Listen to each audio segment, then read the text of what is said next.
Hello everybody, this video is going to be on a Troybilt TB240 with a Honda GCV160 engine. Basically we're going to do a tune-up on it. I've had it for a couple of years. Starts on the first pole. I've always ran ethanol free gas in it. I've never changed the oil on it. I've changed the blade a couple times, but we're going to do an oil change. We're going to put a new blade on it, change the air filter. Again, never had any problems with it. Pulls super easy, starts right up, easy to adjust, and tracks just fine when you're pulling the handles. The first thing I'm going to do is I'm not going to make you watch, but I'm just basically hose it off. I'm going to get all the grime and dirt off the top side, hose all the grass and the mud off of it. And there's still oil in the crankcase. Most of the gas is gone. Basically I ran it out to where it's almost empty. So what I want to do is I want to prop it up. I'm not going to flip it upside down. My undercarriage looks pretty good here, but I'm going to spray it off real quick just to get anything out of there. It's one of those interesting things you find every now and then. That looks like a chain link fence tie down, and that's exactly what it is.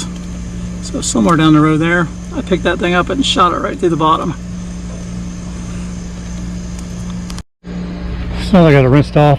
Like I said, it's not perfect, but it's good enough to take into the garage where I can actually work on it. I'm going to get my little air blower, blow the top off, kind of blow it dry a little bit, and then we'll take it inside. I've got most of it cleaned up. As you can see on the side there's a lot of gunk, grease, grime. When I get all done, or once I get some of the stuff off of here, I'll go through with some gum out and I want to clean up most of the stuff. Again, I use the lawnmower all the time. I'm not trying to make it look like a new lawnmower. Again, this maintenance is probably overdue. So I've had it for about 2 years, so I have no clue what we're going to be seeing in here. And 2 years later, as you can see, I'm full of who knows what. So basically that's definitely needs replaced. And it's amazing it ran as well as it did in the first place. Next thing I want to do is remove the air filter housing. It's a 10mm socket.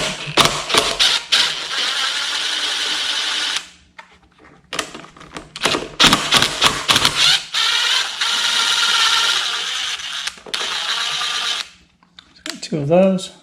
And once you loosen that,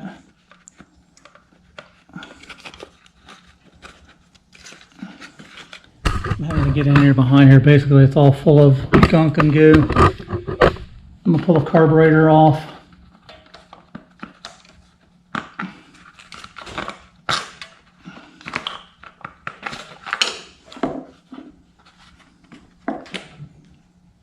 I've got 2 bolts. The manifold gasket, or the housing gasket, goes right here. And then there's a rubber tube, which is the vent tube. And I'm going to try to pull that off. So the vent tube just pulls off from the inside. So the vent tube, carburetor, and all this needs cleaned up, obviously.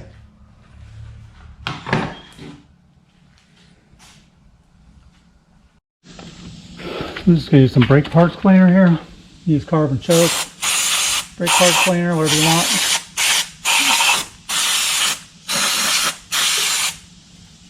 I'm going to get the main goo off the top, then we'll pull the chunks out.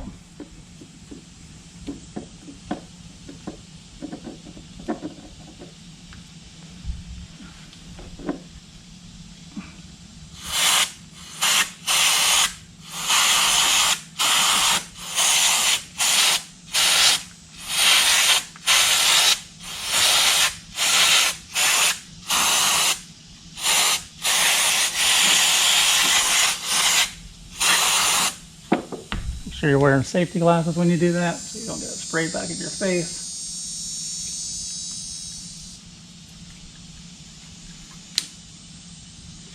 I'm just trying to get most of this out. Again, I don't plan on getting everything out and perfect, but big chunks I'm going to try to pull out of here if I can.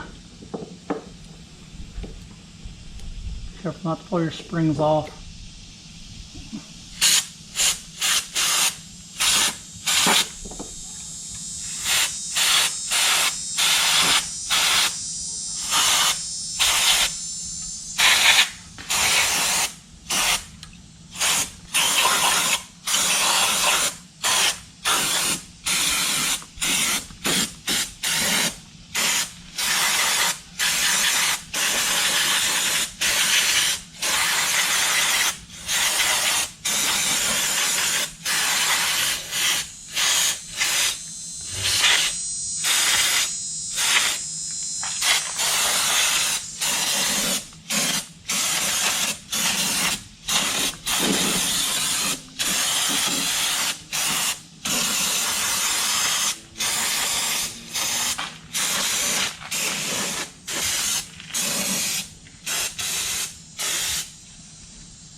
So after I got that cleaned up, I got it back up on my table now. I'm going to pull this piece off. I did the same thing. I'm going to clean up in here.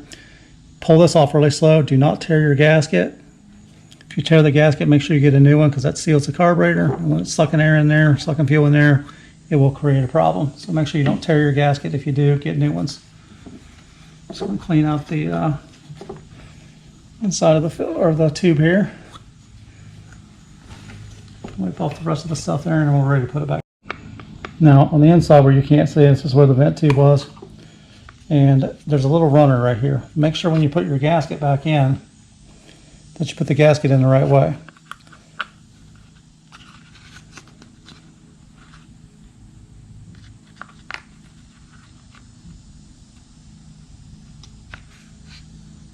So if you have it in the opposite way, this little top ball will not line up.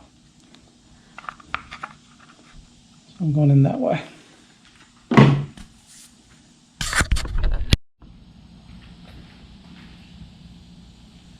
Now when I put this back together, you don't have to use like RTV or anything like that on the gaskets. But what I do is I take just a little bit of silicone or something. Don't get it inside the carburetor.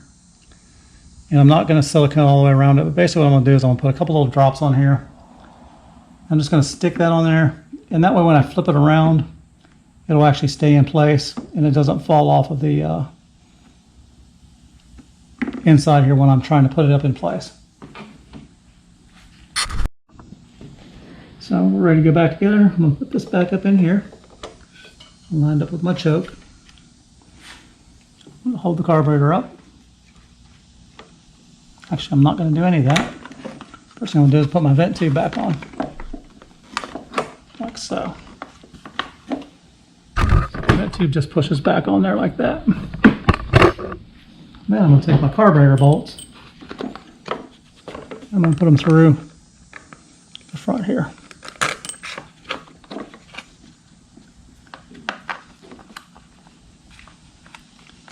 And again, not going all the way in, but just enough to hold the gasket in place. Take my carburetor, probably got a bad angle there. So I get a little better shot at it.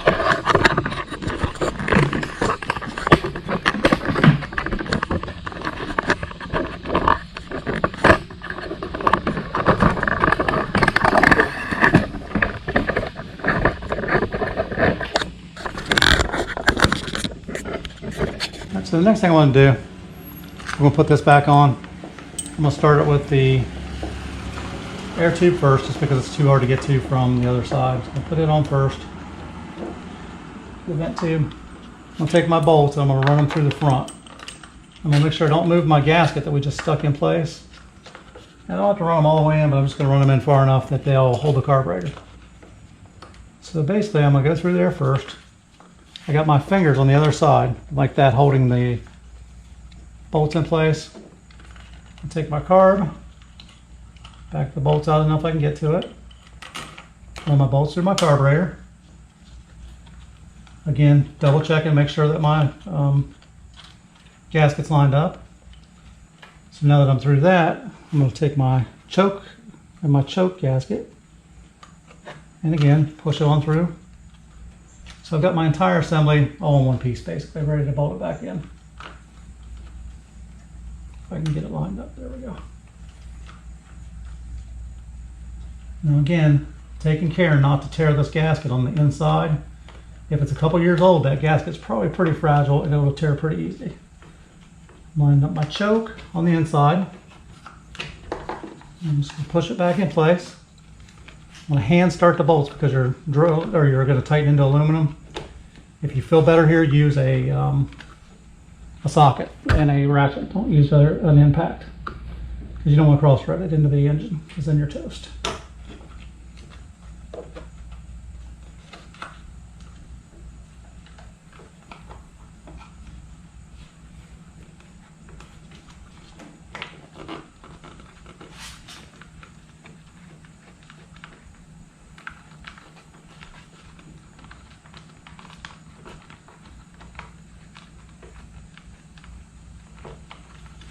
Once I get this started,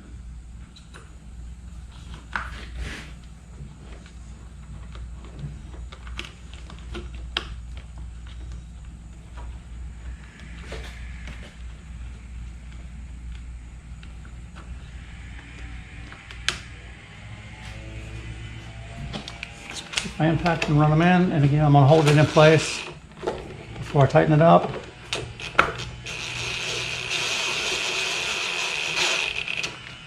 Not going to over tighten it, we're just going into plastic and into aluminum.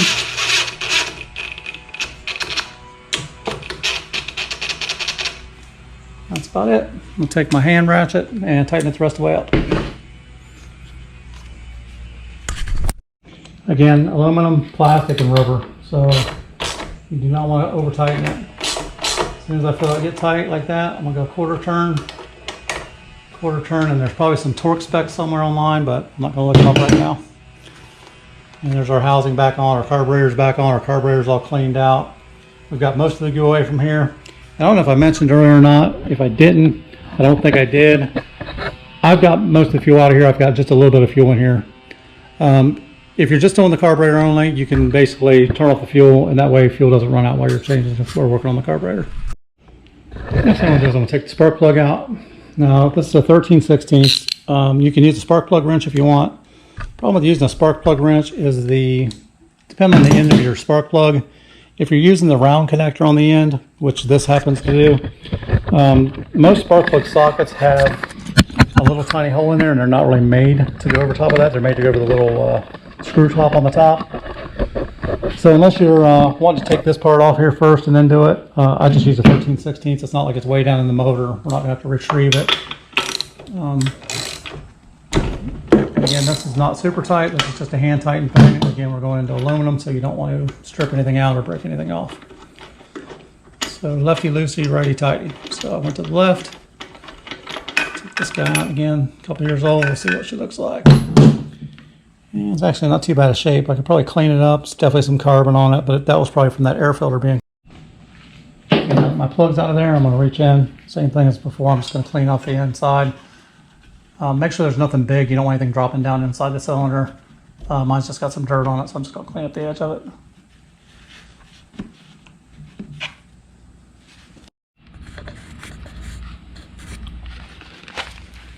Alright, now I got the spark plug out. Got the new spark plug here. So the Champion 71 ECO for this model. If the gap is 30, it should be factory set. As long as you don't bang the end of it, you shouldn't have to do anything with the gapping on it. If you have a gapping tool, you can double check it if you want to. And this one's actually got a 5/8 socket head on it instead of 3/4, so I might have changed that plug in the past, just used the wrong plug or a different model. This is a NGK, or I'm sorry, Champion. The other one I pulled out was a FF22, whatever brand that is. So just like anything else, I'm going to start this by hand, make sure I don't cross thread it. I'm going to get my socket running the rest of the way in.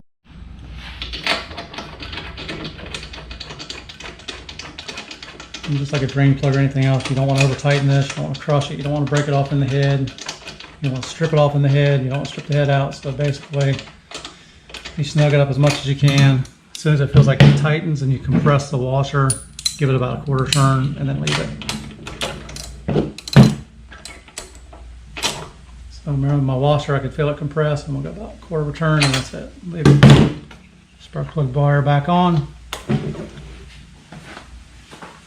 Next thing I'm gonna do is put my air filter in. Just use the Honda. It's a 17211Z8B901 air filter.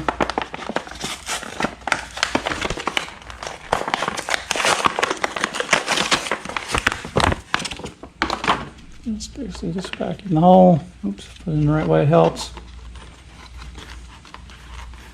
Like so. Cover. Two little clips at the bottom, hook in. Like a little hinge. Raise it up, click it in. So there's our spark plug and our air filter. So our top. And there's a few ways of getting the blade off. They make a blade tool that you can actually tighten to the blade and tighten to the sidewall so it doesn't move. If you grab up close on the inside, as long as your blade's not over tightened in the first place, you can get it off of there. You can wedge something in there to keep it from spinning. Simplest way is if you use an impact. Usually the impact, it won't spin the blade. And lefty loosey, righty tighty, left will spin it right off of there. And that way you don't have to worry about the blade turning on you.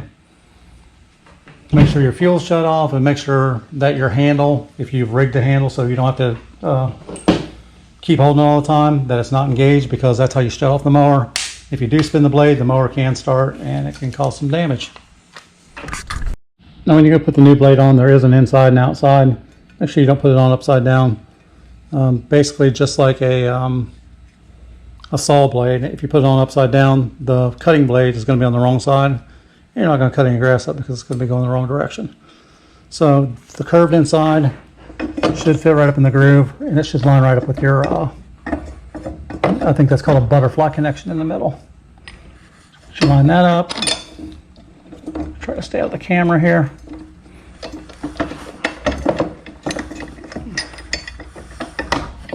Let's fit my bolt first. Oh, it's not falling off on me. I'm going to line up my little butterfly in the middle. Once I get the butterfly lined up, I'm going to line these two little tabs up here with the other side where the holes are, like so. And then I'm going to take my impact and I'm going to run it back up in there.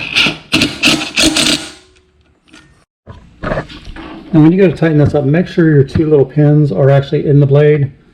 That's your tensioner. That's what puts tension on the blade so it doesn't just spin out on you while the mower's running. So make sure you line those up before you tighten it down.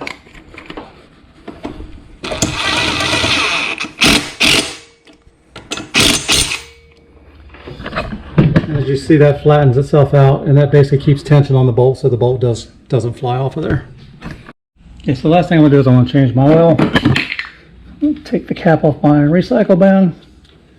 I'll take this cap off and pull that out. I still got oil in it, but again, it's never been changed. I'll take my rag and carefully wipe off. I don't want to knock stuff down in the motor. Wipe off around the nozzle. Clean out anything that's right on the top. And I'll also take this over and clean it out, gum out, brake parts cleaner or something, get all the goo off of it that'll come off. A lot of it's just stained or black. I don't think a lot's going to come off of there.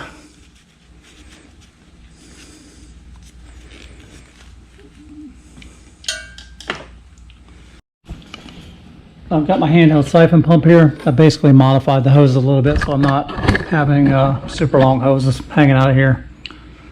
Basically take your suction end, put it down inside the crankcase. Once you feel it hit the bottom, you just start pumping, and it'll actually start sucking the oil right up through it and out the other side. And make sure you don't do what I just did and blow it all over the place. Now this engine holds 12 ounces of oil, so it's not a lot. And again, I'm probably not going to get all of it out of here, but I'll get most of it out of there. And again, try to keep it down on the bottom of the crankcase. So you get most of it, you'll start hearing it suck air. What you do is I'm just going to move my tube around. This is not the best method in the world, but it's still effective. It still works.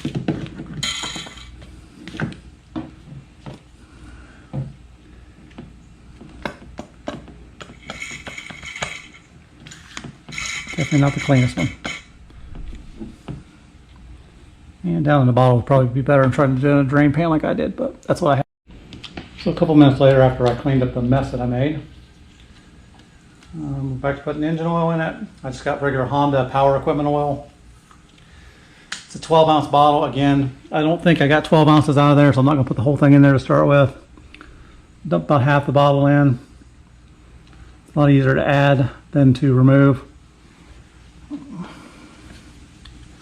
So I'm about a quarter of the way, 3/4 of the way. I'll leave it right there for a minute. I'm going to let that settle. I'm going to check it with the dipstick and see where.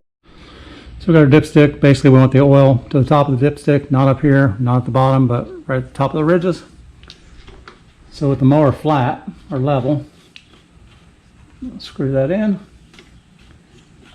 unscrew it, and see where we are. And I am right, you can see it well on the camera, but I'm just about right where I need to be.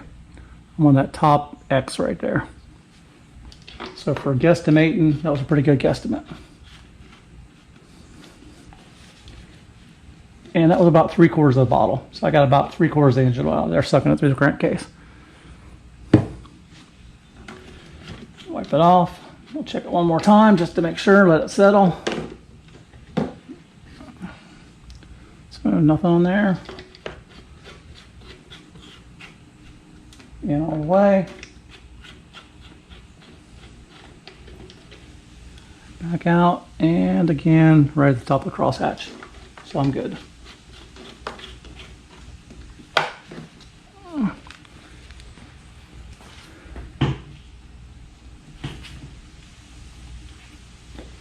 So that has been the Honda 160 or the Troybilt TB240 mower. We did an air filter change, a spark plug, basically a little tune-up on it. Cleaned the, changed the blade, cleaned all the goo out from underneath of it, changed the crankcase oil. Should be good to go for another 2 years.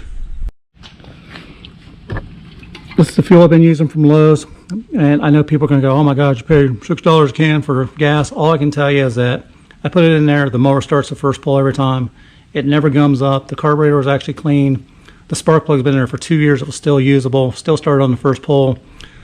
Is it worth it? I don't know. I've had other small engines that have gone bad really fast with non-ethanol free gas, and if it's hard to find around where you're at, again, it's expensive, but if you're only going to mow 10 times a summer, 15 times a summer, it's going to cost you.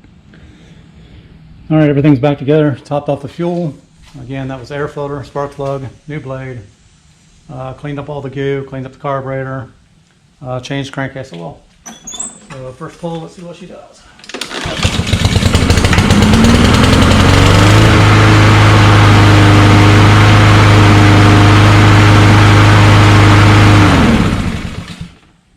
It purrs like a kitten. It may sputter just a little bit at the beginning. Again, if you've taken off the carburetor, if you didn't do the carburetor, if you just did an air filter, it should start right back up.